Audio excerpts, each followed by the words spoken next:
Welcome everybody, I'm Jabby Koei, joined by Jess KESSIE. We are looking at another ice cream sandwich video today. Now, for those of you who don't know what ice cream sandwich is, it's a YouTuber who basically has commentary about things he's experienced in life. Okay. But through the magic of animation. He's one of my favorite YouTubers of all time. This kid's perspective on things and the way he conveys it, not just through what he's saying, but through the absurdity within the animation. It's one of my favorite things. So if you haven't seen any ice cream sandwich videos before, this is your first one, you're in for a treat. Make sure to go to the original upload that's linked in the description below to give it an upvote and subscribe to Ice Cream Sandwich from there. And Ice Cream Sandwich, if you're watching this, love you, dude. You're awesome. If you haven't already, subscribe, bell icon, all notifications, vote this up. Here we go. Oh, and follow Jess KESSIE. That's important. Ooh, I love public transit. It's so easy. Here comes a bus right now. Hello. Hi. Where are we going? We're going to space. How's that even possible? I'm not entirely sure. When are we gonna get there? We're here right now. That's so random. What? There's no doubt in my mind that public transit's great. It's cheap, it's accessible. I wonder what the joke is there or if it's just absurd, because public transit is the slowest thing sometimes is what it feels like. Honestly, it's probably just an AGD, like an attention-getting device. Like, try and like get your viewer in. That was a good bit. Like, I'm invested. Yeah. I appreciated that. Yeah, good cold open.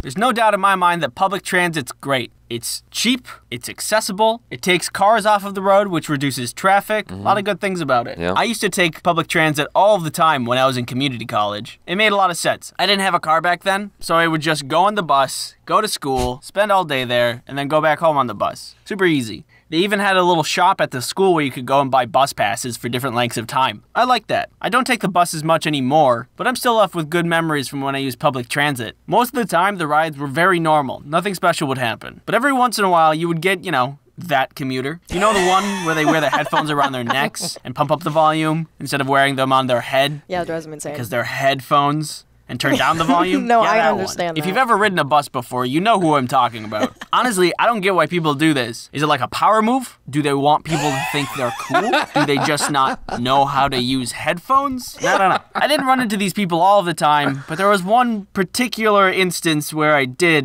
and it was very uncomfortable. And I didn't have my headphones that day, so I couldn't drown out their music with my own. I just had to kind of deal with it. Oh, that's the worst. Oh my God. No, Okay, so it drives me insane when people do that. I can't be specific just in case anyone I know sees this video, but like, Okay. when I hear noise, I feel compelled to crank up mine, not because I'm trying to get back at them, but just because I'm trying to phase their noise out. If a neighbor is playing music, for instance, you don't hear the music so you can enjoy it. You hear some element of, Yeah, you hear like the bass. yeah, like, the bass. kick. Whatever frequency can come through, that's all you hear. And it's not even like a...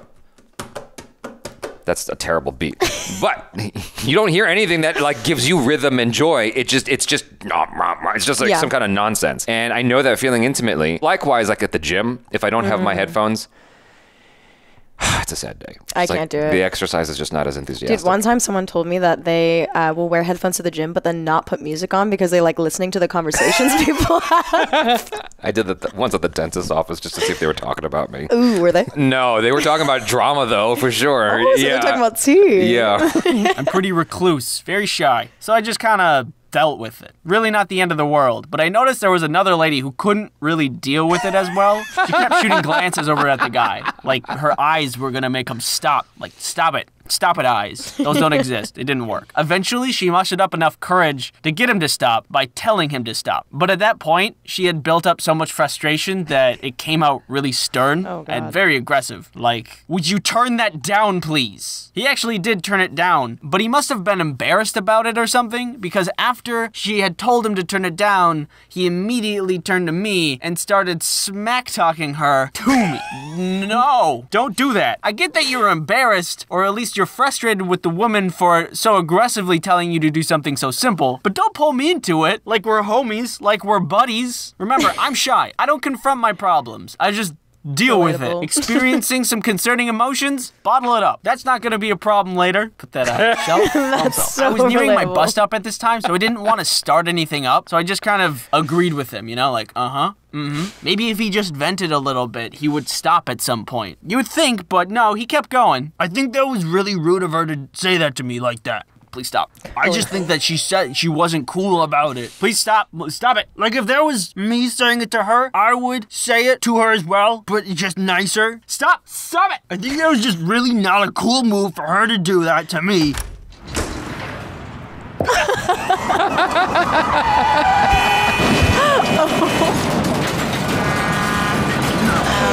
Oh my god.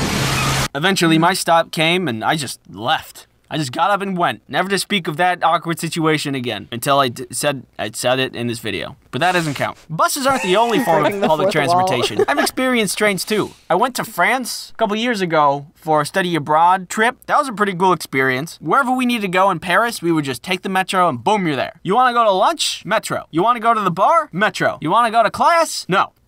I'm sleeping. Please go. At one point, my friends and I were heading down into the metro because we wanted to go back to our dorms. We heard through the tunnels that the train had actually already arrived at the platform. So we started booking it. We turn the corner and we see the train doors are still open. So we just gun it, like really go at it. Just by the skin of our teeth, we slide in and the doors close. We had been so focused on getting into the train that we didn't realize somebody had yelled something at us. And I didn't realize what that was until I looked around at the train car and it was completely empty. Nobody in sight. Oh, you guys, I think this train is done for today. Now looking back at this... And it goes. Dude, that comedic timing was brilliant. Like, I'm so invested in what this man has to say. I'm like, so what'd you guys do? Yeah, exactly. You ever have that feeling though of like when you hear the train arriving and you're like, ah! And you just like asshole down the stairs trying not to eat shit on your way down. Yeah. See, I understand. Like, I don't like just growing up here. I've never actually taken like the train. Okay. And like I remember like when I did go to New York, like that was a more common thing. Or like I obviously know it's like more.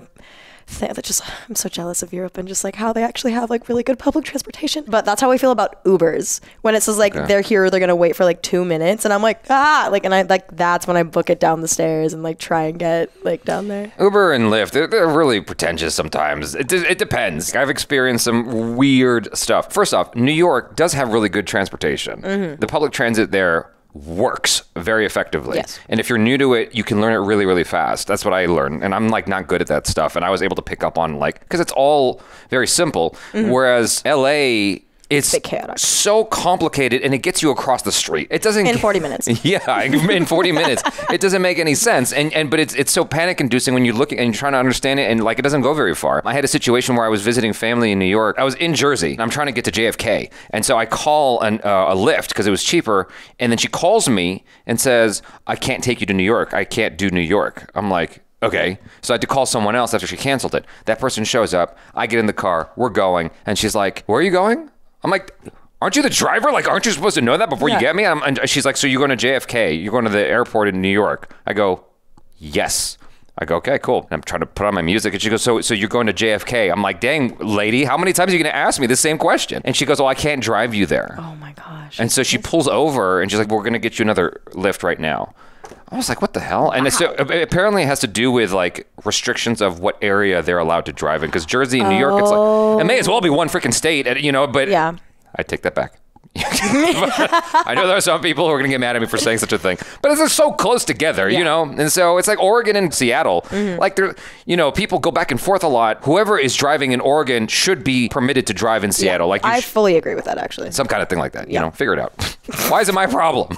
So, bringing it to the public's attention. Yeah. Situation I think is pretty funny, but during that moment, I was very panicked. My friends found it very funny, but I didn't. I was on a whole nother level, encased in a mobile cart of fear and anguish. I don't know how trains work. I don't know where I am. I don't know French. What do you expect me to come to a country and know the language? The situation ended up being completely fine. I called my professor that was on the trip with us just to see what we should do. And at that point, a conductor came by to see if anybody was still on the train, which there was. Bonjour, je suis un enfant. Je m'appelle omelette du fromage. I'd given the phone to him. They discussed it out. She explained the situation. He was actually super nice about the whole thing. He started the train back up and just brought it to the platform we needed to go to. That was super nice of him. Wow. Just speaking of public transportation, France, they've got it down. If you wanted to go to another city, you could take a train. Anywhere in Paris, it was the metro. We talked about that before. Pay attention, come on. And it's just so easy. Back in the States a couple months ago, I was tired of driving in traffic for 20 minutes every day from home to work. So I looked up if there was a bus route I could take and do stuff on the bus while I was going to work instead. And there was. It was only just 2+ hours. I don't get how that works. Like, I get that the bus isn't a straight shot from point A to point B like it would be if you were driving a car, but over 2 hours longer? Come on, what's going on, United States? Here, if you need a little help, I got a solution for you, okay? You need something cheap, affordable, accessible to everybody, efficient, effective, trebuchet. No, wait. Hear me out, all right? Operating super easy. Check it out. Step 1, aim the trebuchet at your destination. Step 2, step into trebuchet. Step 3, launch trebuchet. Is this safe? Maybe. See, we're on the same page. It makes me so happy. His videos just bring a big smile to my face, if nothing Yeah, else. I appreciate his energy. Yeah. And like, he's a great storyteller. Yes, it's definitely inspiring. If you think you're a great storyteller, then you want to do the same thing. His animation style is very simple and inviting. What tickles me the most is the random stuff. Like he goes, oh, you know, the train, it's done, it's finished, and then it just takes off. The thing at the very beginning with the bus and it's in space, it's like he always has, his brain just works in the most random of ways, and it's the timing, like you said, is perfect every time. I love it. It reminds me of, do you know what Dadaism is? What? Dadaism. Dadaism. It's an artistic movement that's just like make art as obscene as possible, and like kind of like how Old Spice commercials, like it's like look at this, look at that, all of a sudden like this new thing appears. That's Dadaism, where it just makes no sense, but like it's kind of like social commentary. Maybe it's just me reaching, but I feel like there's a little bit of that in this. Okay. There's also a TikTok movement about it going on. It's kind of returning, so you should check that out. Adam W, is that his name? His videos feel kind of like that. Adam Wahid. Have you heard of him? I have not, actually. I mean, his videos are very random. I'm not going to play any of them right now. His videos are very random and like go one thing to the next that don't make any sense. I guess it is a commentary. Like yeah, like what you just said, Dadaism. That actually perfectly describes his videos. Yeah, it's art of the absurd. Yeah, because his videos go to the highest apex. That's redundant, isn't it? Go to the apex of absurdity. It's a commentary on just like what we experience in general. Like the last one I can think of that he did was like the seatbelt, where I'm gonna terribly try to regurgitate this. But basically, he's in the car in his Tesla, and his friend gets in and doesn't put the seatbelt on, and goes, "You got to put the seatbelt." The beep beep beep beep beep. It's making the noise. You got to put the seatbelt on. It knows. He puts the seatbelt on behind him, and it still beeps. It's like it knows. And then something absurd happens where he cuts the seatbelt and throws it out the window, and it still beeps. Like it just keeps going. It turns into like an epic film. Yeah. Yep. It caps off with he's in bed and he hears the beeping still, and the car's next to him. That is so cool. I love videos like that. Those are so awesome. So, but anyway, speaking of cool videos, subscribe to Ice Cream Sandwich. Subscribe here, please, bell icon, and follow Jess Kessie on the social media. Bell icon, all notifications here, and Ice Cream Sandwich. All that good stuff. You know what to do. I'm Jabby Kawai. This is Jess Kessie. Peace out.